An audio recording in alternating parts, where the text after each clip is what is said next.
On a un programme assez chargé parce que les présentations sont un petit peu plus longues aujourd'hui. Mais voilà, je pense qu'elles vont être vachement intéressantes. On va voir ça. Guillaume, je te laisse la parole pour dire 2-3 mots sur Deezer, nous présenter un peu ce que vous faites. Ça marche. Merci. Bonsoir à tous. Bah oui, donc on a déjà travaillé une fois avec Cocoed. On avait accueilli un meet-up. Juste pour vous dire que vous êtes dans le hub technique de Deezer. Toutes nos équipes tech sont à Paris. Ça fait à peu près 140 personnes. Et donc on est ravis de vous accueillir ce soir. L'idée c'est toujours la même, c'est de pouvoir ouvrir nos portes, accueillir des communautés techniques et de donner l'occasion du coup à des gens, des communautés de prendre la parole sur des sujets qui peuvent nous intéresser ou sur lesquels on travaille, d'autres sur lesquels on n'est pas spécifiquement impliqué, mais voilà, c'est toujours la même approche. Donc on est plusieurs personnes de Deezer ici. J'ai vu Pauline aussi qui était pas loin, qui était là. Tu voulais dire un mot ? Enfin bon, bref, si vous avez des questions sur Deezer, on est là, à dispo. Et bonne soirée. Merci. Genre faut voir Pauline pour genre les jobs que vous avez d'ouvert, les trucs comme ça, c'est ça ? Voilà, je me doutais bien. Oui, enchantée. Donc du coup, je fais partie de l'équipe recrutement. Juste un petit mot pour vous dire que après, si jamais il y a des gens qui sont intéressés, on a l'habitude de faire une petite visite des locaux. Donc n'hésitez pas à venir me voir pour que je vous explique un petit peu comment ça marche sur les plateaux. Voilà. Merci. Alors, une petite spécificité ce soir, c'est que la session sera filmée. Donc, par contre, je vais demander à Guillaume où est-ce qu'il faut que les speakers se mettent ? Parce que j'imagine que par rapport là, c'est bien ? D'accord. Bon, génial. Alors, une autre petite annonce, deux annonces avant de commencer dans le dur. Comme Cocoheads devient de plus en plus mature, on a décidé d'agrandir un petit peu l'équipe. Il y a à peu près un an, on avait accueilli Michel avec nous, que vous voyez régulièrement maintenant. Donc, on était 3 jusqu'à présent. Donc Michel, Nicolas et moi. Et on accueille 3 nouveaux depuis quelques semaines. Voilà, merci de leur faire un triomphe. Donc Simonet. Alors, Simonet, que vous connaissez déjà un petit peu, parce que on fait French Kit avec lui. C'est un éminent membre de Xebia. Voilà, il organise aussi d'autres meet-up ou d'autres événements, donc vous avez sûrement eu l'occasion de l'avoir comme host. Mathilde, qui spontanément nous a dit vous avez besoin d'un coup de main, moi je viens, c'est chouette, donc ça on apprécie, merci beaucoup Mathilde, développeuse iOS. Et Greg, que vous connaissez aussi parce que ça fait longtemps qu'il traîne parmi nous, et puis surtout parce qu'il y a quelques mois, il a repris Swift Paris, qui est le meet-up petit frère, cousin, je sais pas, dissident. D'accord. Les méchants. Non, et du coup, voilà, ça permettra peut-être de faire des ponts entre les deux meet-up, on va voir. Voilà. Et puis comme ça va nous permettre de à la fois continuer à faire des trucs cool pour Cocoheads, et puis en même temps développer French Kit, et puis avoir un petit peu plus de temps pour organiser ça proprement. Voilà. Merci. D'ailleurs, du coup, à propos de French Kit, de conférences, tout ça, rien sur French Kit, mais on a Ferdinand qui est là, je sais pas, voilà, qui va venir vous parler en 2 mots d'une autre super conf qui se passe à Paris. La conf petite sœur ou dissidente, je sais pas. Je te laisse la parole. Nous on est les gentils, c'est Greg le méchant. Oui, bonsoir tout le monde. Je suis l'organisateur de .Swift. Donc c'est la conférence sur Swift à Paris et c'est la plus grosse en Europe. Et elle aura lieu le 29 janvier. Ce sera la 4e édition, si je dis pas de bêtises. On change de lieu, on va au Théâtre de Paris pour ceux qui étaient déjà venus. C'est un lieu beaucoup plus grand, beaucoup plus agréable. Ça va moins se bousculer. Et il y a un petit code pour s'y inscrire qui vous donne une réduction. Et je dois tout faire. Voilà les 4 speakers sont annoncés pour l'instant sur le site web. Voilà, je vous laisserai un peu, si c'est peut-être des têtes que vous reconnaissez. On va parler de Swift côté pour coder des applications iOS, mais aussi pour le back-end. Et la 5e speaker qu'on annonce en avant-première, sauf qu'on l'a déjà annoncé au Meetup Swift. Oui. C'est qui bosse chez Hotel.com et elle lead une grosse team de développeurs iOS. Donc ça devrait être assez intéressant ce qu'elle a raconté. Ils ont pas mal d'expérience. là-dessus. Et bon, assister à la conférence, c'est bien, mais y parler, c'est mieux. Et du coup, on a des lightning talks. En fait, pendant 4 minutes, vous pouvez venir sur scène, comme tous nos autres speakers, et vous adresser à nos participants. Et c'est un CFP, donc un petit formulaire à remplir. Donc je vous invite tous à le faire. Il y en a certains parmi vous qui sont déjà passés sur scène, Grégoire en l'occurrence. Voilà, et c'est hyper simple et vous allez parler devant 400 personnes, donc a priori ce ne sera pas trop désagréable. Voilà, bah, merci beaucoup et bonne soirée. Merci. Si vous n'avez pas noté, tac, il y a un code promo, 20% de réduc. Bon, la conf n'est pas très chère, mais c'est toujours bon à prendre. Voilà, donc notez-le. Le Théâtre de Paris, c'est un super théâtre. La conf c'est à 2 pas d'ici d'ailleurs. La conf est toujours dans des lieux vraiment chouettes avec des super speakers. C'est vrai que j'ai fait les 3 et sûrement la 4e. Et ce sera cool. Greg, je te laisse la parole, comme ça ce sera ton baptême du feu. Merci. Je vais dire énormément de choses parce qu'en fait, je vais rien dire du tout. Je vais juste accueillir le premier speaker ce soir qui va nous parler des erreurs en Swift. C'est Bertrand.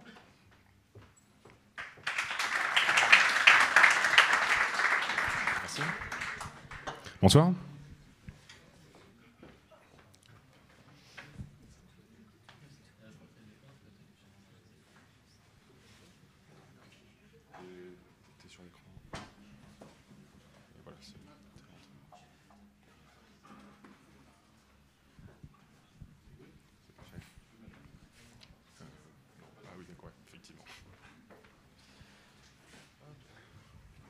Bonsoir, donc bienvenue à 10h. Aujourd'hui, je vais vous parler du droit à l'erreur, ou du droit à l'erreur plutôt. C'est parti. Alors, aujourd'hui, quand on a des erreurs sur une API qui est bien faite, on a généralement quelque chose qui retourne un booléen et qui prend un paramètre en paramètre une erreur qu'on passe et avec laquelle on obtient des infos. Ça, c'est dans le cas d'une bonne API. Après, généralement, on peut utiliser des API qui sont sûrement très très pratiques, mais beaucoup plus obscures, et qui retournent juste un booléen, ça s'est bien passé ou ça s'est pas bien passé. On en a quelques-unes en interne, et quand on essaye de débugger à l'intérieur, on se rend compte que ça foire, mais on ne sait pas pourquoi. Du coup, tout ce qu'on peut proposer à l'utilisateur, c'est quelque chose comme ça. C'est une erreur avec marqué try again, et puis c'est tout. C'est pas grand-chose, et du coup, c'est pas très satisfaisant pour l'utilisateur, qui voit sûrement la chose comme ça. Bon, on s'est planté, mais c'est pas grave, tant pis. Et donc l'utilisateur est un peu frustré. Du coup, ce que je vous propose, c'est de vous parler de toutes les belles choses qu'on a pour gérer des erreurs. Qu'est-ce qu'il y a en Swift pour les erreurs, redécouvrir, si vous n'êtes pas familier avec la NSError, il y a plein de belles choses dans NSError. Comment NSError fonctionne avec Swift. Il y a des nouveautés dans Swift 4 qu'on va voir ici. Et puis le Present Error, qui est quelque chose qu'on a implémenté chez nous, qui vient de macOS, et dont on peut se servir. Donc on va voir comment ça peut être utile pour faire des belles choses et présenter des erreurs plutôt que de les cacher. Donc tout d'abord, les erreurs en Swift. Qu'est-ce que c'est qu'une erreur en Swift? C'est un protocole qui est juste là pour indiquer que l'objet ou la chose qu'on va annoter avec ce protocole est là pour gérer des erreurs. Donc ça peut être ce qu'on veut, ça peut être une enum, c'est sûrement le cas le plus classique, ça peut être une structure, ça peut être un objet. Donc ça pourrait être une NSError. Le principe, c'est un mécanisme qui annonce un throw et un throwing mechanism, je ne sais pas le traduire, et qui permet donc de rejeter les erreurs, et avec une syntaxe en do, try, catch, qui est assez classique dans d'autres langages comme le Java, et qui, contrairement à la version Objective-C, oblige à traiter de manière beaucoup plus formelle les erreurs. Et si on ne veut pas les traiter, ce sera aussi par le langage qu'on dira de manière explicite qu'on ne les traite pas. Donc ça reste très Swift, c'est des choses beaucoup plus formelles qu'en Objective-C. Il y a aussi des choses sympas qu'on peut faire, c'est le pattern matching. Le pattern matching, c'est pas réservé aux erreurs, mais en Swift, les deux se marient bien. Donc par exemple, là, quand on a une erreur avec plusieurs cas d'erreur qui peuvent sortir d'une méthode qui envoie une erreur comme ici, on peut dire que l'erreur est d'un certain type, avec une valeur particulière, et en fonction de la valeur, la traiter différemment. Donc ça, c'est plutôt pratique pour déclencher des traitements particuliers, suivant la gravité de l'erreur, si c'est quelque chose qu'on veut cacher à l'utilisateur parce qu'on peut faire un traitement dessus, si c'est quelque chose qu'on peut corriger. Ensuite, il y a des points d'interrogation et des points d'exclamation. Sans ça, ce ne serait pas du Swift. Donc c'est une bonne nouvelle. Les erreurs en ont aussi. Pour les choses qui sont pas très certaines et où finalement on peut la transformer en optionnel, comme par exemple essayer d'avoir du soleil à Paris, on peut utiliser un point d'interrogation. Donc là, on essaye d'avoir du soleil, mais on habite à Paris, du coup ça sort une location error.live in Paris. Et bon, on n'a pas de soleil finalement. Donc ça c'est la première version, mais ça sert aussi, par exemple, si on veut parser quelque chose, on ne sait pas exactement le format qu'on va recevoir d'une API. On se dit que ça peut être, suivant ce que ça va renvoyer, soit une string, soit un chiffre. Et on essaie d'utiliser du codable. Et du codable, ça se rôde dans tous les sens si on n'est pas très certain de ce qu'on fait. Donc on peut utiliser un try de le décoder en string. Si c'est pas bon, on essaye de le décoder avec un chiffre. Et si c'est pas bon, là, on peut peut-être jeter une erreur, effectivement.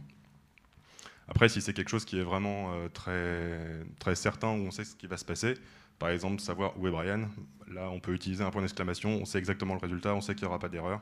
Et là, on peut utiliser le point d'exclamation. Le cas un peu plus métier, ça va être par exemple une image, on sait que l'image est embarquée, c'est une API qui peut jeter une erreur, mais si on sait que l'asset est embarqué dans l'application, on va utiliser un try avec un point d'exclamation parce qu'il n'y a pas de gestion d'erreur à faire, on sait, là on peut dire que c'est bon.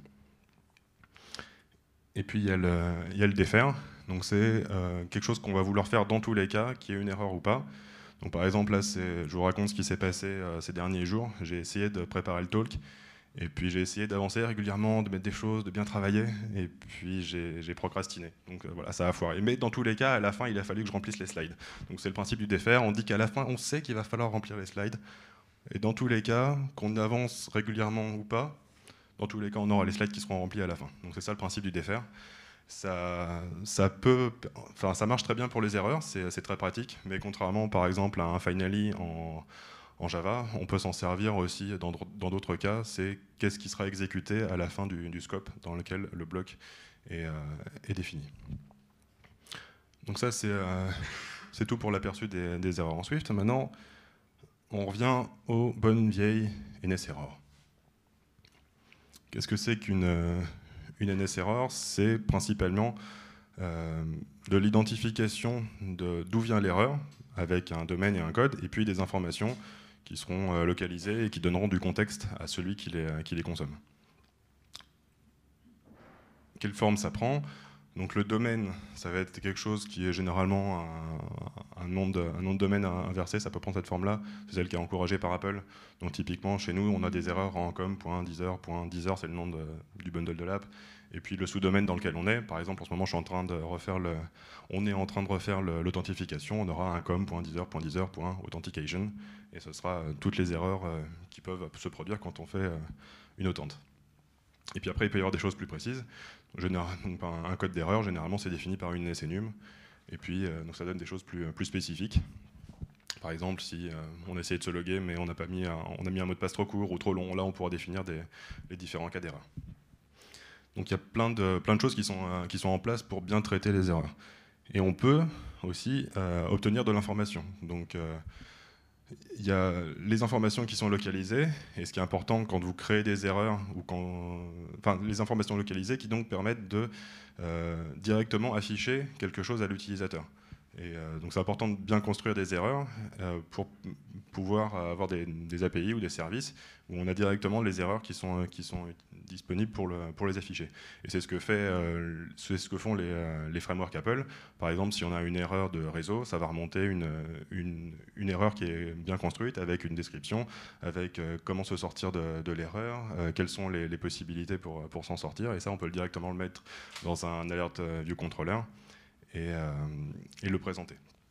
Si c'est des choses plus complexes, si on n'a pas réussi à faire une requête parce qu'il n'y avait pas de réseau et qu'on a voulu englober la chose, on peut aller chercher une underlying error. Et puis on peut rajouter, si c'est nous qui créons une erreur, on peut rajouter tout ce qu'on veut dans l'erreur. Après, il y a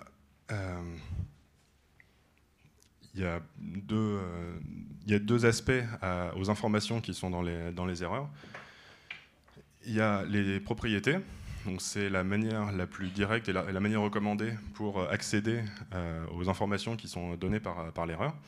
Donc si vous voulez accéder à quelque chose, si vous voulez savoir quoi afficher à l'utilisateur, passez par les propriétés. Ici, la localized description, va être le titre de votre alerte ou de votre présentation custom de qu'est-ce qui a foiré. Et puis, il y a plusieurs manières de remplir l'erreur, de renseigner l'erreur. Et NSError a plein de mécanismes pour que, quelle que soit la quantité d'informations que vous lui donniez, et quel que soit le moyen dont vous lui donnez de l'information, il va réussir à créer des chaînes pour afficher. Donc, typiquement, dans le cas de la localized description, quand on crée l'erreur, typiquement passer par le user info dictionary, et c'est ce qu'on va remplir dans le dictionnaire qui va ressortir dans la propriété. Et depuis iOS 9, il y a une chose un peu plus dynamique qui est le domain provider, où au moment où on définit toutes les erreurs qui sont disponibles dans la domaine, toutes les erreurs qui peuvent se passer pendant qu'on fait une attente, par exemple, pour revenir à cet exemple-là, quand on définit toutes ces erreurs-là, on dit si c'est telle erreur qui nous est demandée et que ça n'a pas été renseigné dans le dictionnaire, si quand on accède à la propriété, on n'a pas d'informations, on va aller voir si le fournisseur du domaine a renseigné d'autres informations. Donc c'est une manière un peu plus dynamique de renseigner les erreurs. Et puis ça peut être votre mécanisme, si ni le dictionnaire ni le domain provider ne vous convient, vous pouvez sous-classer NSError, c'est ce qui est proposé par Apple, et là pour donner de l'information à vos utilisateurs. Ensuite, il y a un peu de sucre syntactique qui est disponible depuis quelques versions d'Xcode et d'Objective-C.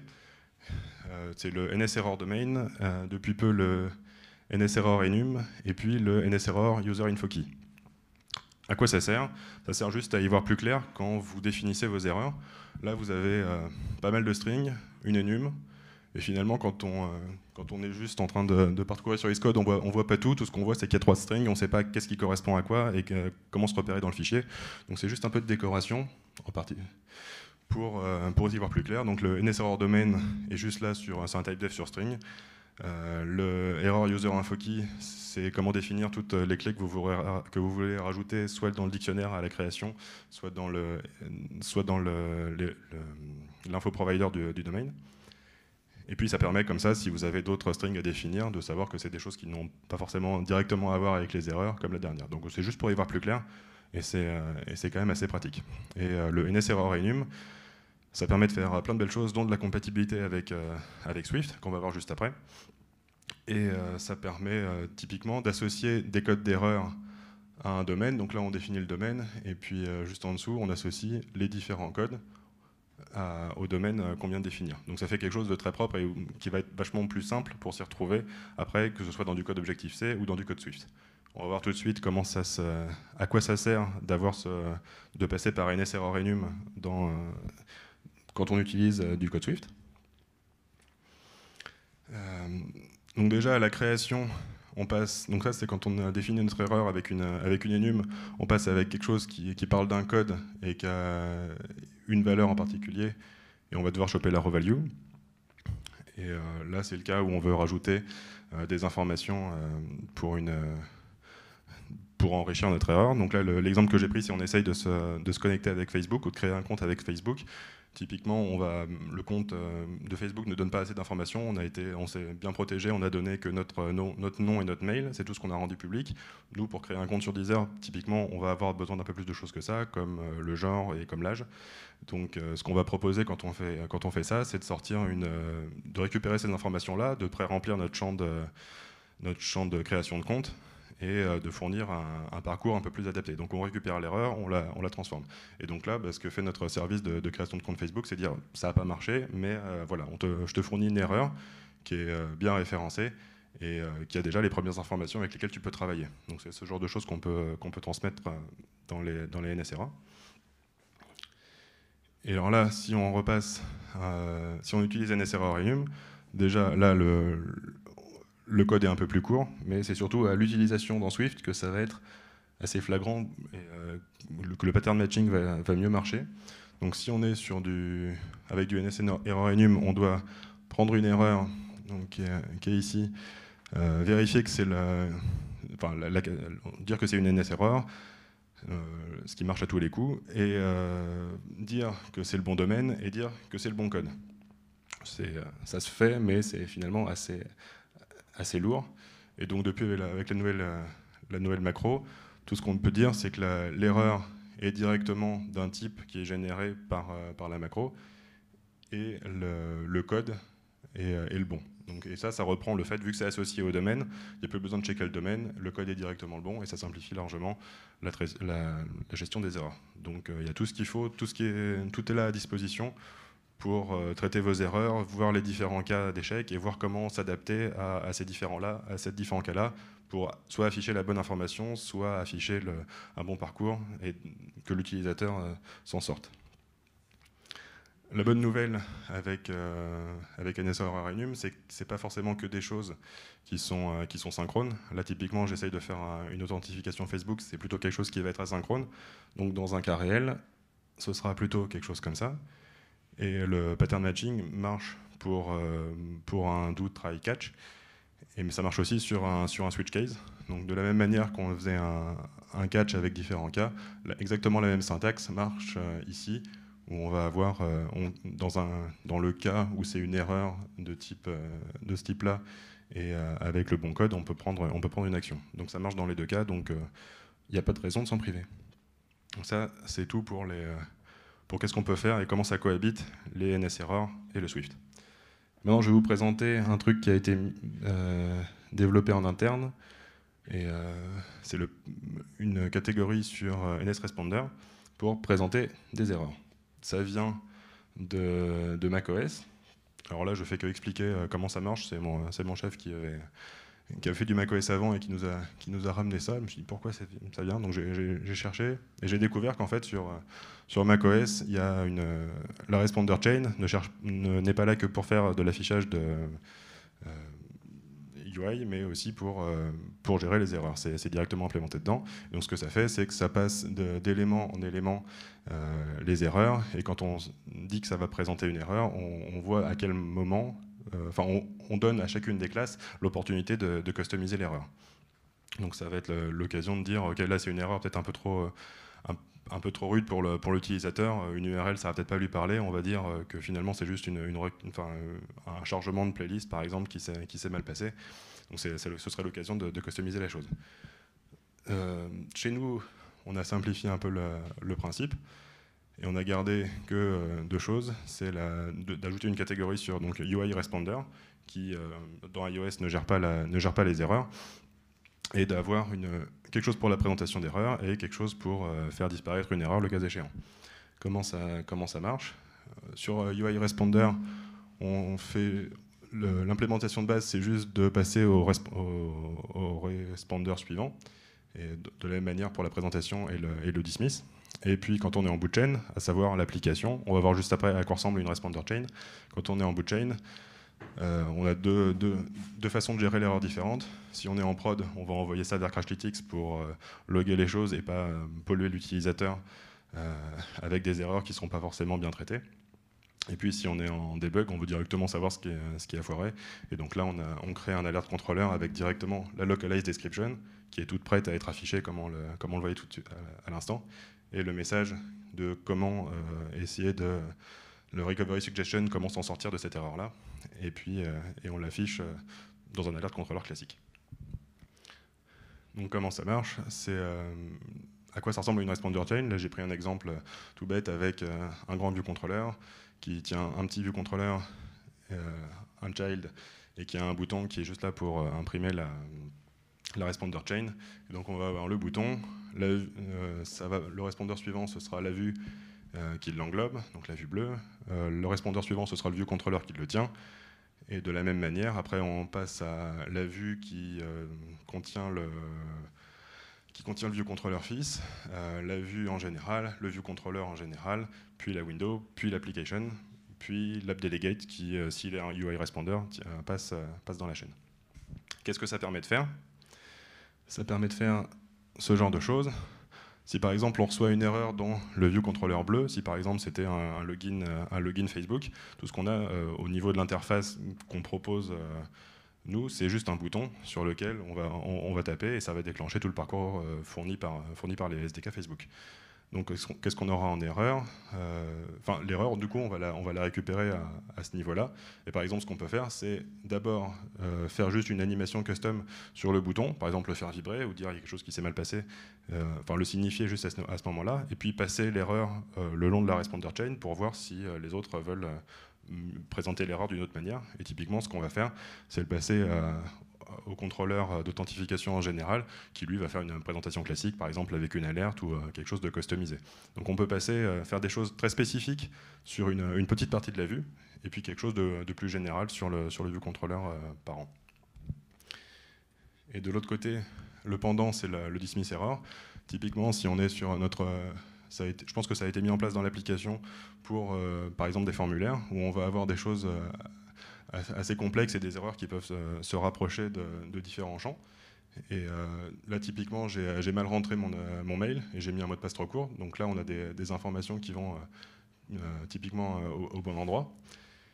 Et si je le corrige, ce que je vais faire, je vais dismiss l'erreur en particulier, parce qu'il y aura un code spécifique, et avec le pattern matching de Swift, ou juste de l'Objective-C classique, je vais pouvoir dire, ok, cette erreur-là, elle est typiquement à cet endroit-là, et je sais que c'est à cet endroit-là que je veux le dismiss.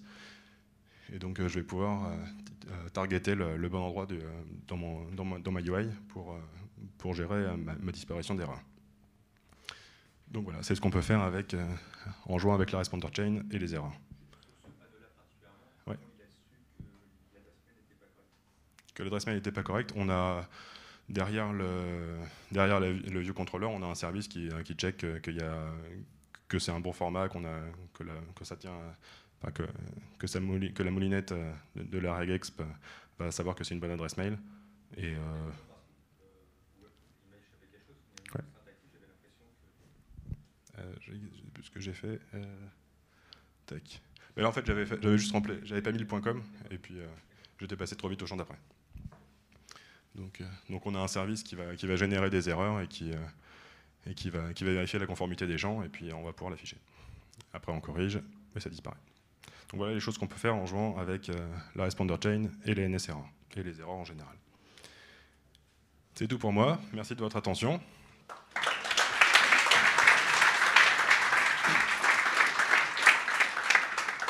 Heureusement j'ai calé un bloc d'FR à la fin pour être sûr de vous demander de poser des questions.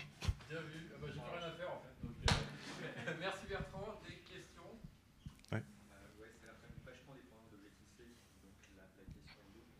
Évidemment, c'est utilisable sur les implémentations de Swift qui ne reposent pas sur Objective-C, ou qui ne combinent pas Objective-C. Et est-ce que c'est pas amené à disparaître, va changer profondément dans un temps relativement court? En fait, il y a deux aspects. Toute la partie en Swift, le pattern matching et ce genre de choses marche bien, et il n'y a pas forcément besoin d'NS-error pour ça. Et donc cette partie-là reste. NS-error est, je pense, juste très, très pratique et très bien en ce moment, effectivement. Et c'est pas forcément... je dirais que c'est pas forcément coûteux de créer pour l'instant un point H avec juste les définitions, enfin un point H, un point M pour ça, le mettre dans un coin et définir juste ça avec des NS errors qui vont bien et avoir tout le reste en Swift. Ça peut marcher. Après au niveau des perfs, c'est peut-être pas, ça fera peut-être pas. Ouais. Comment ça se fait justement que Apple n'ait pas encore commencé à entamer la migration vers quelque chose de beaucoup plus Swift pour débarrasser des NS errors?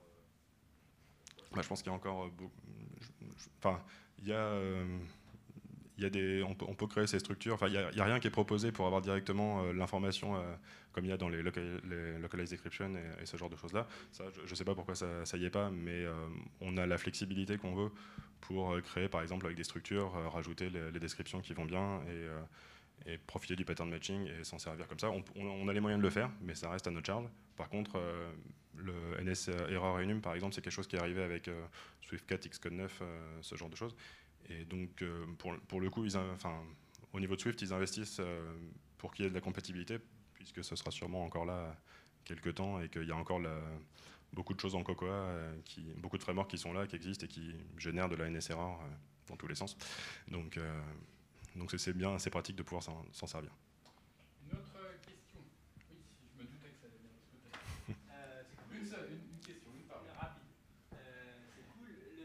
La chaîne de deferring de l'erreur, on va dire, pour corriger l'erreur, elle remonte juste les URL répondeurs.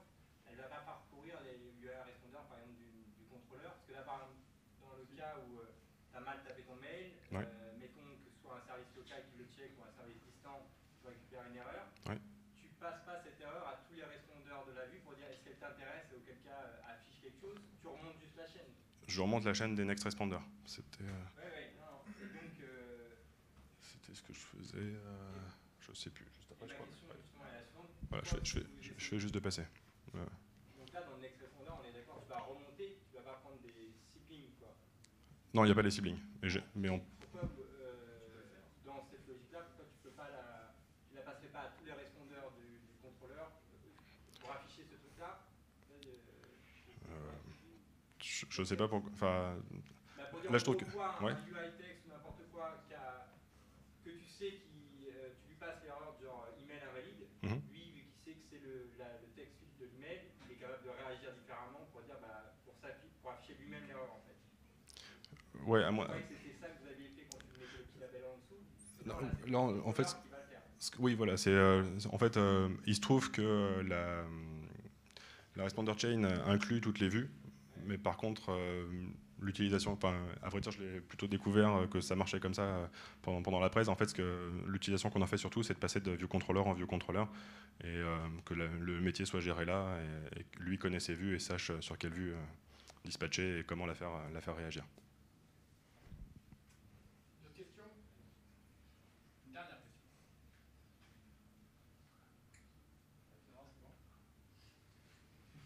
question. Merci.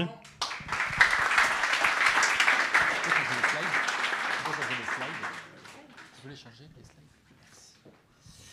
slides. Prochain talk, c'est Rajiv qui va nous expliquer comment on peut chaîner des appels asynchrones.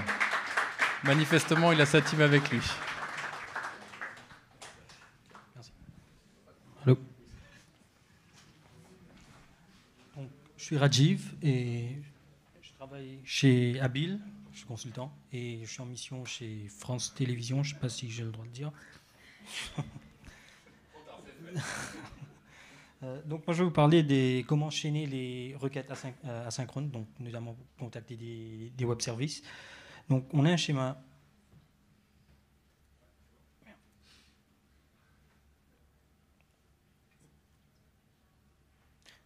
Comme ça. Donc on a plusieurs requêtes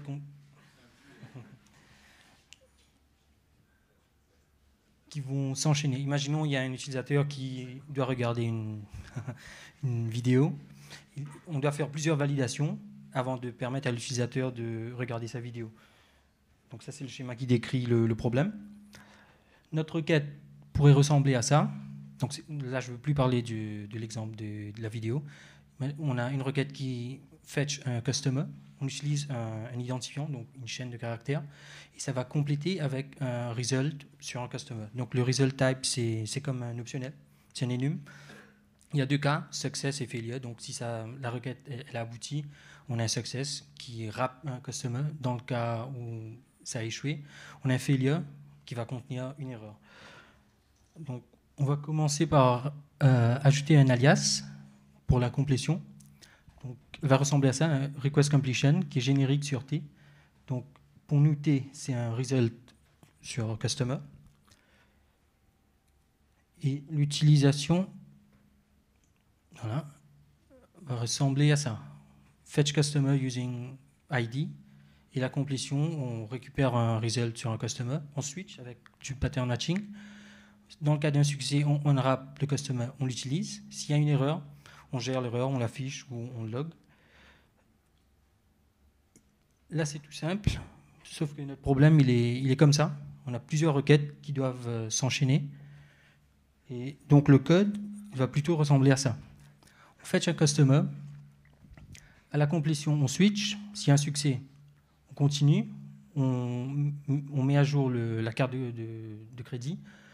Ensuite, dans cette complétion, on récupère la banque. Et après, en fait, on voulait juste utiliser la banque et on a fait tout ça. On a écrit tout ce code, tout ce bruit autour, juste pour injecter un ID pour récupérer une banque. Donc, maintenir ce code, c'est très difficile. On est tous passés par là. Donc, pour commencer, on va rajouter un autre alias qui va s'appeler request. Il sera aussi générique sur T et U. Donc T, c'est l'entrée qu'on va injecter dans la requête. Et request completion, c'est la complétion, le bloc de complétion de cette requête. Donc pour notre exemple, fetch customer, T correspond à string et U correspond à result customer dans la complétion. Ça nous permet d'assigner les fonctions, les requêtes dans des variables. Ici, customer request, donc je peux renommer. La fonction s'appelle fetch customer, mais disons pour que ce soit plus clair, je peux le mettre dans une variable qui va s'appeler customer request. Ou alors, on peut carrément passer le nom de la fonction là où il y a besoin. Deuxième étape, on va définir un custom operator. Alors, si vous cherchez toujours, il est là. Donc, c'est un opérateur qui est générique sur T, U et V. Et il est binaire. Il prend deux requests. Le premier F qui commence avec un T, qui complète avec un result de U. La deuxième requête G commence avec un U et termine avec un result sur V. Donc, cet opérateur va permettre de composer ces deux requêtes en une seule et va retourner une requête qui prend un T, donc le T de F, et qui va compléter avec un result de V, celui de la requête G. Donc, maintenant l'implémentation. Input correspond à l'entrée de F, et combine completion correspond à la complétion de G. Et à l'intérieur, quand on va appliquer cette fonction, il va appliquer F avec l'input. Dans la complétion de F, il va switcher sur le résultat. Dans le cas d'un succès, il unwrap avec du pattern matching et il enchaîne avec G. Vu qu'il a unwrappé, c'est plus un result de U, c'est de type U. Il passe à G et ensuite G, peu importe comment il termine, il complète, on applique le combine completion qui est typé sur result de V. Dans le cas d'erreur, là c'est un peu bizarre parce que F complète avec un result de U, mais il faut récupérer la valeur, unwrapper, ici. Ensuite, le repackager pour un result de V, ici, qu'on va compléter avec. Il y a juste ça. Alors, je n'ai pas trouvé d'autre moyen de rendre ça plus lisible, le case de failure. Mais bon, c'est comme ça que ça marche. Ensuite, donc si on revient à notre problème, ça c'est le code qu'on avait avant. On ne sait pas ce que fait vraiment le code si on glosse dessus. Donc pour rappel, on veut juste injecter un identifiant et récupérer une banque. Avec le custom operator, on va tout virer, tout le bruit. On va utiliser l'opérateur pour composer ces trois requêtes dans une seule et l'assigner à une variable. Ici, là, on donne un nom très clair, très, très parlant. Donc bank using ID. Donc je veux récupérer une banque en injectant un ID. À l'utilisation, ça donne que ça, bank using ID. Et comme ça va compléter avec un result sur une banque, on peut switcher. Dans le cas d'un succès, on unwrap la banque, on l'utilise. Ici, je log. Dans le cas d'erreur, on définit l'erreur. Et peu importe où ça a échoué, on aura la bonne erreur, la bonne description. Et c'est tout. Si vous avez des questions.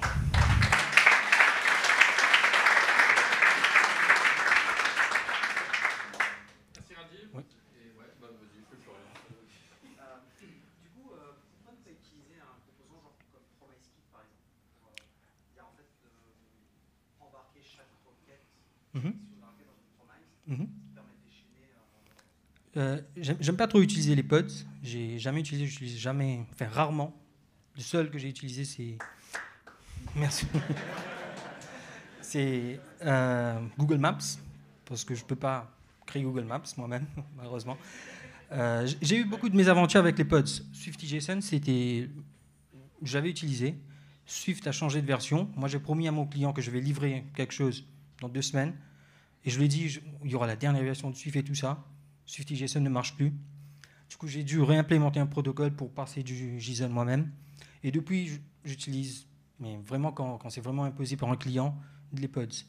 Parce que j'aurais pu peut-être voir le code de SwiftJSON par exemple et faire des tweaks, faire des modifs pour le faire marcher. Mais il y a trop de code. Ici, j'ai juste un opérateur. Si on revient. Ici, j'ai que ces lignes-là à maintenir. Et mon appli, il marche. J'ai quelques lignes, à peine une dizaine à maintenir, donc c'est plus facile pour moi, je comprends mieux et je possède ce code. Ça, c'est la raison. Moi, du coup, je retourne la question, c'est pourquoi on voudrait utiliser autre chose que ça? Parce que finalement, ce qui est magistral dans ton approche, merci. Que, vraiment, là, on a moins de code que dans l'autre partie. Justement. Ce que je trouve génial, j'adore ce genre de refacto, parce que ce qui se passe, c'est que tu as vraiment extrait le code métier. C'est super bien fait, avec un bel usage de merci. Non, c'était le but. Ouais, parce que on se perd s'il y a trop de code. Donc une question? Ah si, du coup, ça m'amène à une question, c'est de ton expérience, quand un débutant il arrive sur du code là-dessus, tu l'as très bien expliqué, mais il faut s'accrocher quand même. Alors, c'était rapide, je sais pas, un débutant en Swift, il débarque là-dessus, genre il t'est trippé, quoi. Merci. Il est caché dans un code, tu vois, il pense que c'est magique. Ouais, non, mais ok. J'ai aussi un article qui parle de ça sur Medium. Je peux partager le lien, je ne l'ai pas en tête. J'ai fait un Bitly, mais je l'ai oublié, qui décrit toutes les étapes, comment j'arrive à ce résultat. Donc c'est documenté. Et même mon code, il est très documenté. Hein. Là, il n'y a pas mes notes dans le projet, c'est bien documenté. Pourquoi j'ai fait ça? Quelles sont les raisons? Qu'est-ce que ça va abstraire? Tout ça. Si tu as une erreur dans une de tes fonctions vieillissantes, par exemple, ou un truc comme ça, ça ne fait pas une stack trace impossible à débugger, comme justement avec des S'il y a une erreur à l'exécution? Ouais, l'exécution. Non, parce que ça dépend comment. Ça s'affiche bien en Xcode ou dans le debugger, t'as pas de souci. Tu retrouves bien l'erreur Ouais, on peut rendre plus spécifique l'erreur. Là, c'est juste mon result, il est typé sur un T, result ou peu importe. L'erreur, c'est juste le protocole erreur. Donc, je peux mettre n'importe quoi. Si je veux, je peux personnaliser une structure qui adopte le protocole, qui va bien décrire qu'est-ce qui s'est passé. Donc, si ça va échouer, on peut inspecter cette erreur. Si tu breakpoint, c'était un breakpoint dans le code, la stack trace, est-ce qu'elle est pire que dans le code d'avant? Là, je ne peux pas dire. Je n'ai pas essayé, mais peut-être on peut discuter. J'ai un playground même sur l'article, il y a un playground, on peut tester tout ça. Ou sinon, après, si quelqu'un est intéressé, on peut voir ensemble. Une question? Yes. Comment tu fais quand tu veux chaîner des requêtes comme ça? Sauf que tu dois rajouter ingénier du code complètement, souvent des requêtes par un intermédiaire. Je n'ai pas compris. Donc, typiquement, là, tu fais 3 requêtes. Ouais. Tu as 2 requêtes, tu veux faire une action sur cette requête-là. Mettre à jour le UI, par exemple. Ouais. J'ai aussi un exemple dans le playground. Mais brièvement, une requête, elle n'est pas compliquée à mettre en place. Ici, elle prend un type T et elle complète avec U. Disons, je veux faire une mise à jour de la UI. Ce que je veux récupérer au début, je l'utilise, j'appelle une fonction. Donc, je crée une requête, une variable request, qui va prendre le type T. Il va appeler la fonction pour mettre à jour la UI. Il va faire la complétion. Il ne touche pas à l'objet, il ne fait pas de requête. Il prend juste la complétion. Il repasse le même objet qu'il a reçu en entrée. Et donc, il va output ce même result. Et du coup, la prochaine fonction qui attend le type, qui n'a pas changé, il peut consommer cet objet, ce résultat, pour continuer avec la suite. Je ne sais pas si c'est clair.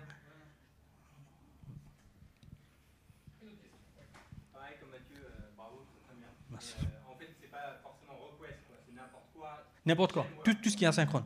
Et t'as regardé parce que nous on avait un truc un peu comme ça et on a fait l'erreur de diguer dans les dispatchs sémaphores. C'est un truc des. En gros, pour dire je veux bloquer un processus asynchrone, je veux le bloquer le temps qu'il soit fini. Et j'ai vu ça. en fait, juste dans le code, tu vas avoir tous tes blocs.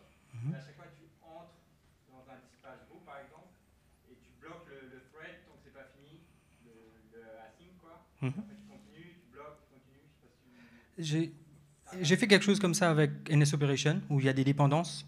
Donc j'attends qu'une opération termine ensuite pour enchaîner. Je trouve ça plus lisible, plus clair, plus parlant. Mais je n'ai pas exploré avec ce que je suis en train de dire. Ce que je voulais dire, c'est à ton avis, est-ce que. Est-ce qu'il y a des cas où, genre, parce que ça me paraît assez clair, assez simple, assez cool à utiliser, où non, tu pourrais pas le faire, parce que par exemple, tu voudrais switcher de thread, là, tu peux pas forcément le décider toi, des trucs comme ça, parce que là, c'est pas toi qui va appeler la prochaine action, c'est ton code qui nécessairement appelle la prochaine action sur le thread courant, quoi. Et si tu devais switcher de thread, tu pourrais pas le faire, par exemple. Là, j'utilise un opérateur custom. Peut-être j'aurais pu partir sur une fonction qui prend deux requests, un queue pour chaque request par exemple, et mettre la logique là-bas. Peut-être ça aussi. Ça. D'autres questions? Non? C'est bon, merci. Merci.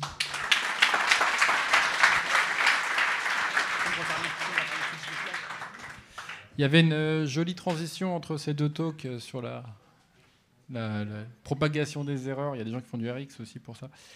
Alors, dernier talk ce soir, c'est Adrien de chez Trendline, Captain Train, un truc comme ça, qui va nous parler de Continuous Integration et Continuous Delivery avec GitLab CI.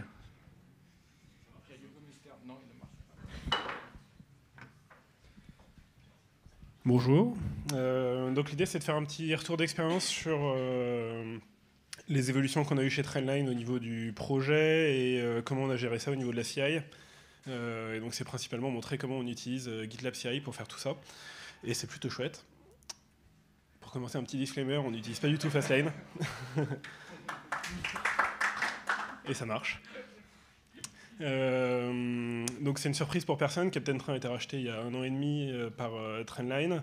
Et pour nous, ça a changé pas mal de choses relativement récemment. Mais on est passé en gros de 2-3 développeurs sur le projet avec du produit, enfin une équipe produit et un designer, mais qui étaient dans des équipes séparées et donc on n'avait pas des interactions quotidiennes avec eux. En gros, on demandait une build une fois par mois pour vérifier un truc et ça se limitait à ça. À maintenant une équipe pluridisciplinaire où il y a donc 6 développeurs, un product owner, un business analyst, un designer, un QA. Et tous ces gens-là sont susceptibles de nous demander des builds tous les jours pour vérifier des trucs. Donc on avait un problème. Notre cycle de développement, pour contextualiser un petit peu tout ça, en gros on écrit du code, on fait une merge request, ça passe en QA, on fait des release candidates, bon, évidemment ça cycle à chaque fois, on soumet et puis on recommence. Et donc à chacune de ces étapes-là, on peut nous demander une build pour vérifier des trucs. Et pour donner encore un petit peu plus de contexte, notre flow Git, c'est un truc qui est relativement basique. On crée une branche pour faire une feature, on fait une merge request, on la merge. Quand on a des trucs un peu plus trapus, on fait plusieurs merge requests sur une feature branch, on le merge sur dev, et ensuite on le merge sur master et ça part sur l'App Store. Et voilà. Dans l'histoire de Captain Train, il y a eu plusieurs outils qui ont été utilisés. Ça a commencé sur Jenkins. J'ai pas connu cette époque, donc je pourrais pas vous en dire beaucoup plus. Ensuite, on a utilisé Xcode Server. Avec Xcode Server, on faisait à peu près tout. C'est-à-dire qu'on faisait tourner les tests et on faisait presque de la distribution. Enfin, en gros, on générait l'IPA qu'on allait ensuite uploader sur iTunes Connect. Voilà, la limite de ce truc-là, c'est que quand on faisait une merge request, on n'avait pas la possibilité de tester avant de la merger si les tests fonctionnaient, etc. Et donc on se retrouvait souvent avec des commits oups, j'avais cassé les tests. Voilà. Ce qui a posé un problème. Et donc on a commencé à utiliser GitLab CI pour faire tourner les tests sur chaque merge request. Pourquoi GitLab CI? C'est parce qu'on utilisait GitLab pour le contrôle de source, et aussi que GitLab CI a été utilisé par tous les autres projets en interne pour faire déjà de la CI et de la distribution, enfin du deploy. Du coup, c'est venu assez naturellement. Voilà. Et donc, après ça, la question qui s'est posée, c'est sur quoi on part pour réussir à automatiser un petit peu ce processus de déploiement pour qu'on ne demande pas des builds tous les 2 jours et que tout le monde soit content. Et du coup, on s'est dit, on va faire du GitLab à 100%. Donc GitLab, c'est cool, c'est open source. La CI, elle se configure super facilement avec un bête fichier texte GitLab CI.yml. Du coup, c'est bien aussi parce qu'on versionne la config de la CI. Ça permet de faire des merge requests dessus, des reviews, etc., ce qui est plutôt pas mal. Le gros plus, c'est qu'on a le contrôle de source et la CI qui sont dans la même interface graphique, et on n'a pas à switcher entre 12 sites internet différents pour régler tout ça. Et ce qui est plutôt chouette. Ça s'installe assez facilement, il suffit d'avoir un Mac mini quelque part et de faire tourner ça. Et ensuite de l'enregistrer sur GitLab.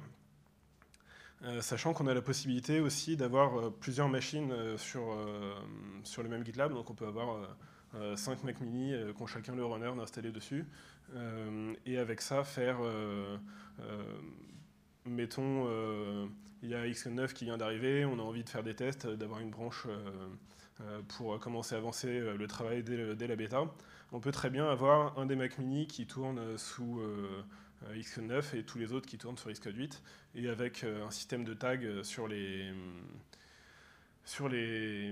dans GitLab CI.yml, on peut facilement dire sur quelle version d'Xcode on veut que ça tourne. Et voilà. Le principe de GitLab, c'est que globalement, pour chaque commit, on a un pipeline. Je vais revenir ensuite sur ce qu'est un pipeline. C'est pas tout à fait vrai parce qu'on peut avoir un pipeline pour plusieurs commits. Par exemple, quand je fais une merge request, il n'y a pas un pipeline, chaque commit n'est pas testé. Et de la même manière, on peut lancer un pipeline de façon automatisée, par exemple, tous les jours à minuit, si on veut faire des tests réguliers de cette façon-là. Donc chaque pipeline est divisé en un certain nombre de stages. Donc un stage, c'est par exemple build, test, archive, et ça permet de regrouper un certain nombre de jobs. Voilà. Et le job, c'est vraiment la tâche qui va être effectuée par la CI. Donc dans ce cas-là, c'est juste faire tourner les tests. Donc un pipeline, c'est des stages et des jobs. Fait comme ça, c'est une accumulation de tout ça. Et dans l'interface graphique, ça se présente de cette façon-là, de façon assez jolie. On voit très bien comment les différentes étapes sont suivies. Salut Audrey.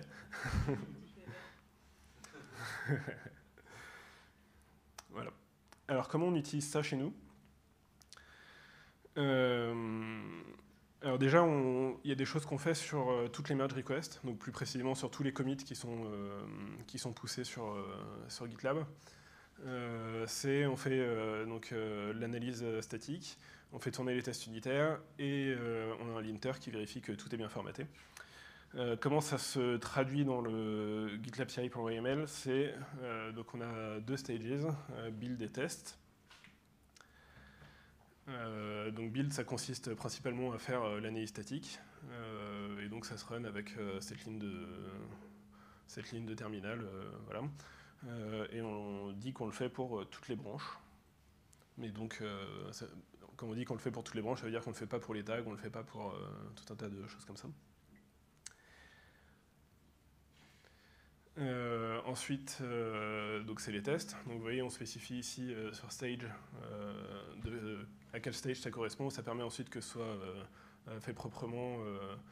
C'est-à-dire que si on a plusieurs machines, les jobs peuvent tourner en parallèle s'ils sont tous dans le même stage.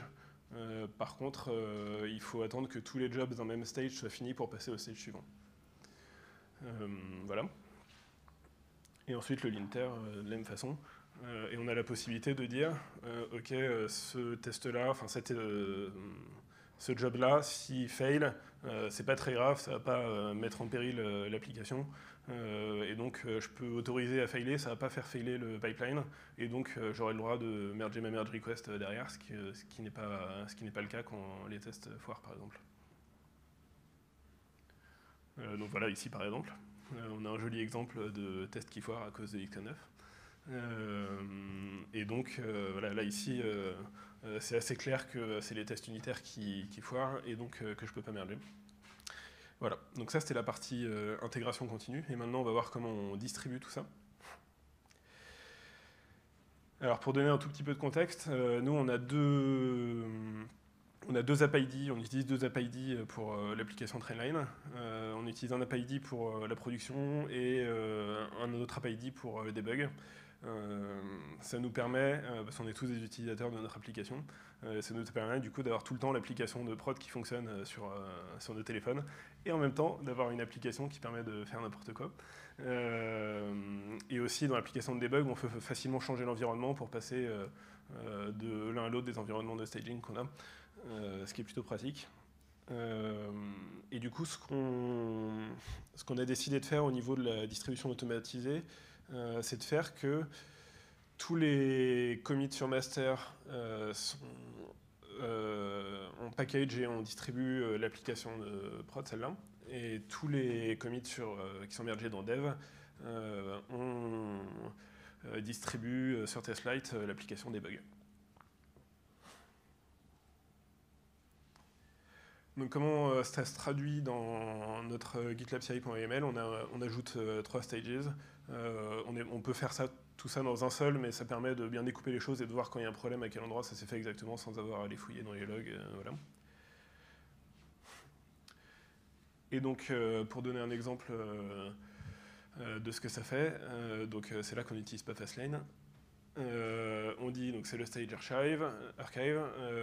On utilise AGVTool pour éditer le numéro de version parce que enfin voilà, des merge requests on en fait tous les jours plusieurs. Du coup s'il faut changer le numéro de version à chaque fois c'est pas très pratique. Donc pour debug on utilise, on fait le numéro de version point l'ID du pipeline, ce qui permet d'avoir un numéro unique qui s'incrémente automatiquement. Et puis ensuite, on génère cette archive. Et ça, on le fait uniquement sur la branche de dev, on peut gérer ça assez facilement. Pareil pour la branche master, sauf que ici, on utilise le scheme de release.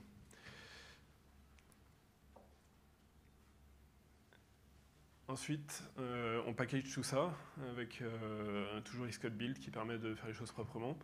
La seule petite subtilité, c'est que ici, dans le export option.plist, on spécifie que c'est pour une distribution App Store et pas pour une distribution autre chose, ad hoc ou whatever.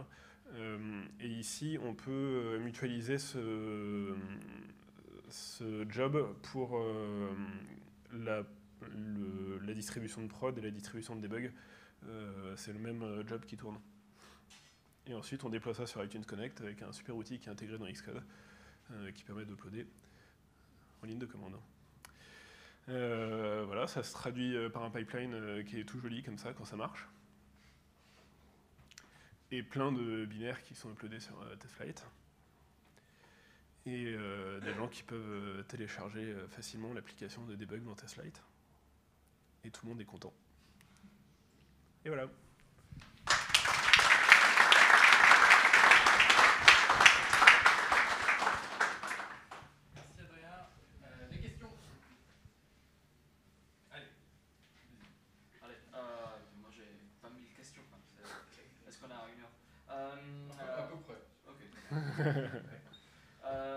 Du coup, première question, est-ce que vous avez réfléchi au cloud ou pas?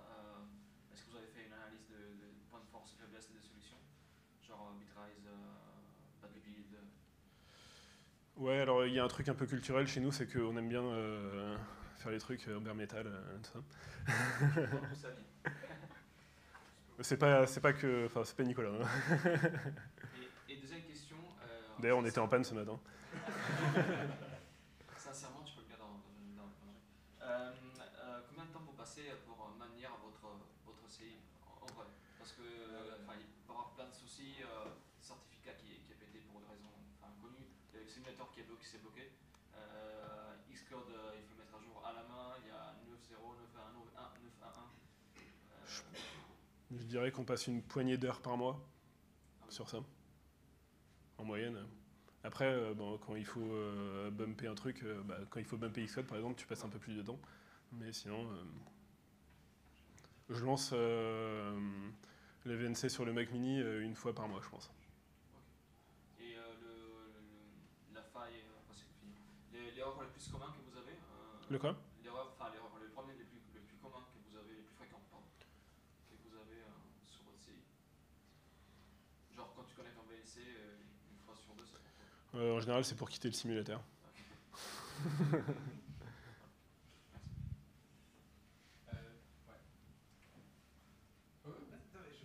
Okay. Du coup, il a pas mal insisté sur le fait que vous n'utilisez pas Fastlane.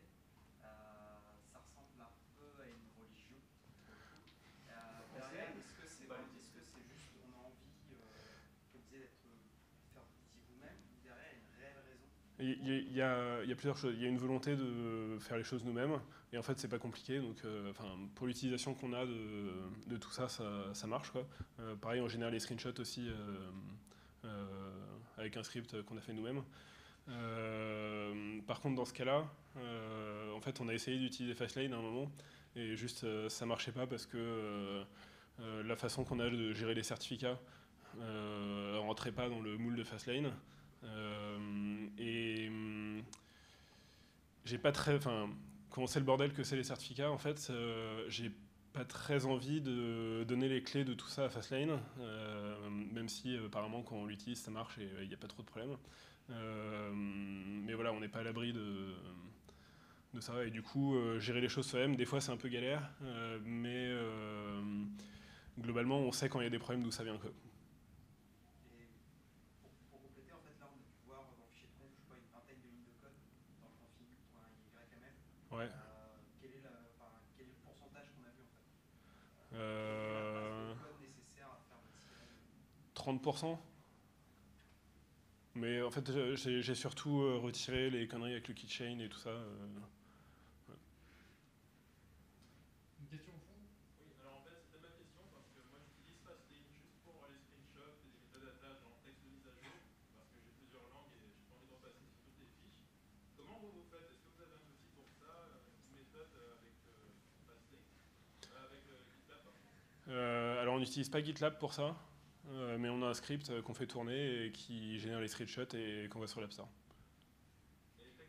Et les textes aussi. Peut-être que je peux répondre parce que pour le coup le script c'est moi qui l'avais écrit quand je travaillais chez Fastlane il y a longtemps.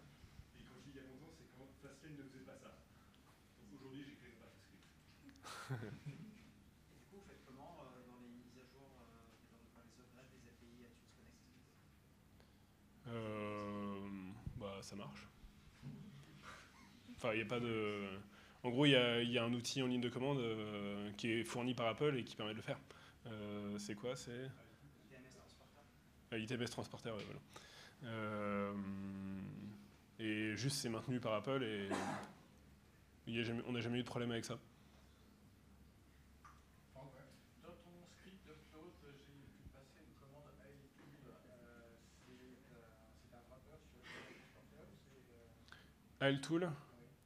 Non, c'est un outil qui est packagé dans Xcode. Donc là, j'ai mis juste iTool, mais en vrai, il faut mettre tout le pass pour aller le chercher dans Xcode au fin fond de tout ça. C'est un outil qui permet d'uploader sur l'App Store. Je pense que Fastlane en interne utilise ça aussi. Tu sembles dire que GitLab est beaucoup plus simple à utiliser que Jenkins. Récemment, il y a eu des améliorations quand même dans Jenkins, notamment le fait qu'on peut utiliser un fichier YAML comme ça. Mais il y a quelqu'un ici qui dit que c'est nul. C'est carrément nul. D'accord. Voilà. Alors, j'ai pas beaucoup utilisé autre chose, mais les quelques expériences que j'ai eues avec Jenkins, c'était l'enfer. Il y a beaucoup d'acteurs cloud aussi. Mais oui, Circle, Travis, ça marche. juste comme ça. Hein. Enfin, c'est un fichier YAML que tu configures. Et... Alors, c'est pas la même syntaxe, etc., mais c'est le même principe, quoi. Sur votre intégration continue, si j'ai bien compris, en fait, quand tu touches, a priori, tu exécutes des tests sur ta machine distante, et ensuite, si ça build, tu passes à l'étape suivante qui va faire soit des archives, soit une version. A priori, c'est ça, non ? Alors, pas tout à fait. C'est-à-dire que sur chaque MR, donc on fait l'analyse statique, les tests et l'inter. Et donc ensuite, si c'est mergé, une fois que c'est dans dev, quoi, à ce moment-là, on fait le...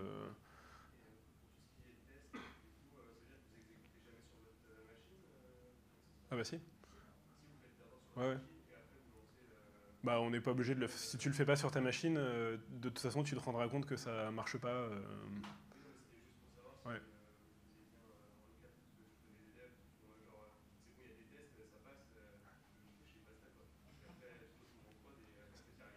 C'est une option, mais du coup tu peux pas merger ta MR si les tests passent pas. Donc,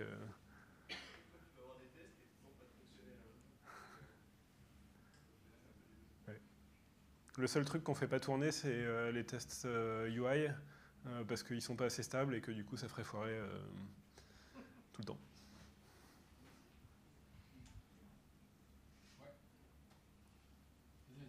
Ils sont fait comment vos tests UI? Non mais à l'ancienne ou avec la...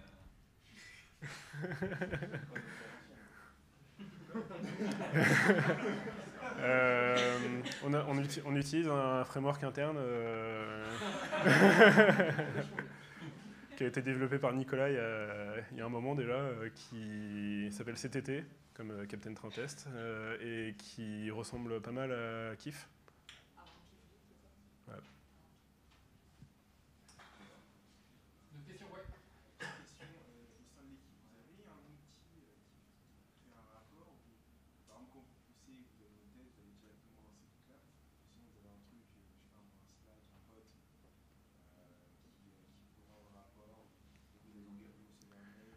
Alors en fait, GitLab CI envoie un mail à l'auteur du commit pour dire attention, ça n'a pas marché. Et de toute façon, c'est très clair dans l'interface quand il y a un truc qui n'est pas passé. Et du coup, quand tu reviews ta MR et que tu vois qu'il y a une croix rouge, tu vas voir en détail ce qui se passe. Et on n'a pas eu besoin de plus que ça, en fait. Moi, je suis pas habitué à GitLab. Du coup, le concept de merge request, c'est vraiment similaire à de la pull request. Ouais, c'est exactement pareil. Il n'y a pas de fork dans ce que vous faites, vous êtes vraiment sur un git flow. Si, on fonctionne avec des forks. D'accord, donc il y a plusieurs repos. Ouais. Et en fait, ce que j'ai pas montré là, c'est que les tests qu'on fait sur les merge requests, on les exécute uniquement sur les branches qui sont pas sur le repo central. Parce que en fait, on n'a pas de branche sur le repo central, on a master et dev et une éventuelle feature branche partagée. Mais du coup, les tests d'analyse statique, etc., on les exécute uniquement sur les forks en fait, du repo central. Oui. Niveau reporting, est-ce qu'il y a des graphes pour voir un peu l'évolution des lines ou du code coverage? Non. Mais il y a une API.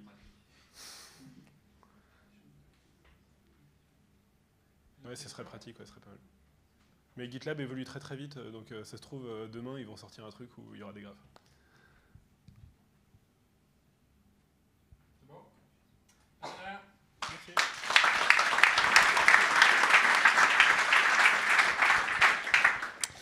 Voilà. Ouais. Oui, bien sûr. J'allais le faire. Alors, on a fini un petit peu tôt pour une fois, ce qui est plutôt une bonne chose. Comme ça, on aura plus de temps pour discuter, boire des coups, etc. etc. Un grand merci aux speakers, évidemment. Un grand merci à Deezer aussi qui nous reçoit. C'est très cool ici. Comme d'habitude, si vous avez des talks, si vous avez des présentations, des idées, des petits sujets, des libres ou des choses comme ça que vous voulez présenter, n'hésitez pas à venir. Vous pouvez le faire comme ça a été fait aujourd'hui. Voilà, je pense que j'ai à peu près tout dit. Comment ? paris@cocoheads.fr, voilà, c'est ça, pour envoyer les talks et compagnie. Merci à tous.